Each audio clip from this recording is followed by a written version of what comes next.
So we're just going to do a quick introduction of each of us and generally what it was that we were working on.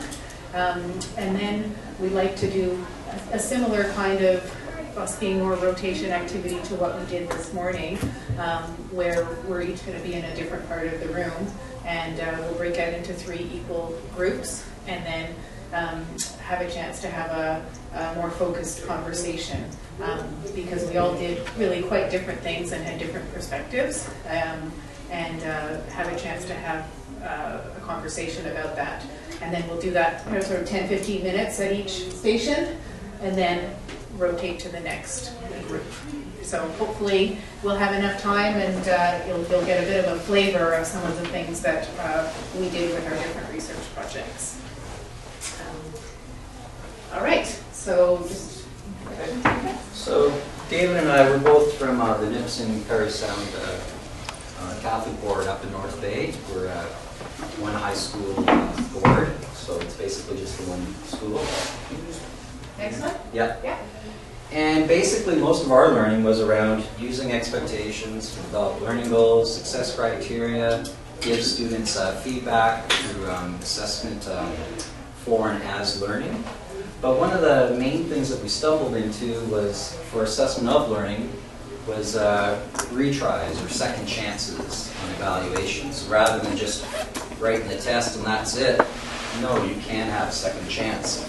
And so basically we got a lot of good student feedback on this, and then what we're going to do is we're going to share with you how are we going to move forward next year. We tried some things, and now we're actually going to have 3 different plans next year, retries and second chances, on what level of math is the student taking. Because we had a lot of different ideas and viewpoints on it as a department. Yeah. There was some disagreement, which was all good. Yeah, it was 2 people were doing one style that last year. 2 other teachers were doing a different one, and so we kind of got together. We were trying to find something that we could go forward on a formal basis as a department, as a policy kind of thing. So we were able to find a compromise that made everybody happy. Exactly. Yeah. But the main things were, this provided incentives for students to understand topics so they could better understand. A lot of students said they had less anxiety because of it, and it was personalized to students and flexible for them. So it was more of an individualized, whereas everyone had to do the same thing. It was based upon every individual student. Okay. And my name is Lynn Pakarnik, and I'm at Glebe Collegiate in the Ottawa Province District School Board.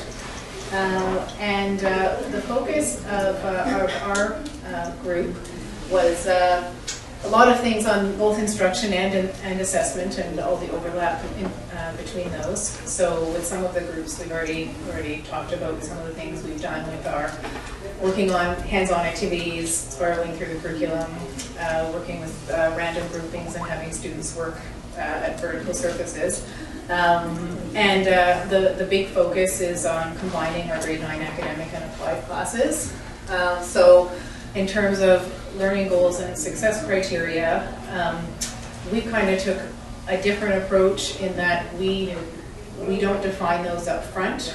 So we've been really working on having that come out of student activities, student learning, and trying to consolidate those at the end of the activities. So we've done a few different, mostly I would say assessment for learning, but also assessment as and of as well.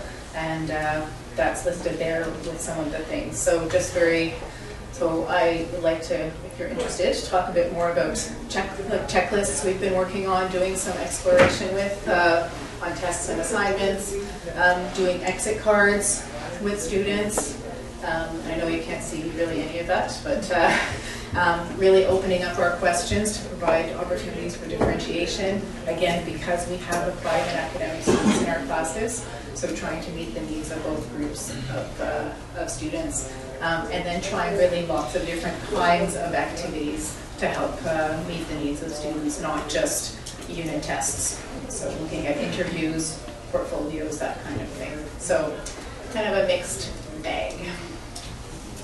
Okay, and I'm Paul Dorovic, and this is Robin Brondon, and even though we're not at the same high school, we are from the same school board. We're from Windsor Essex Catholic, And what we're going to do today, when we get an opportunity to speak with our smaller groups, is talk to you about how we develop learning goals, how we develop success criteria, and then how we use them in our classrooms. And we'll talk in more detail about that, but we'll just show you what the directive in our school board is and how we're using it in our classrooms and our school board.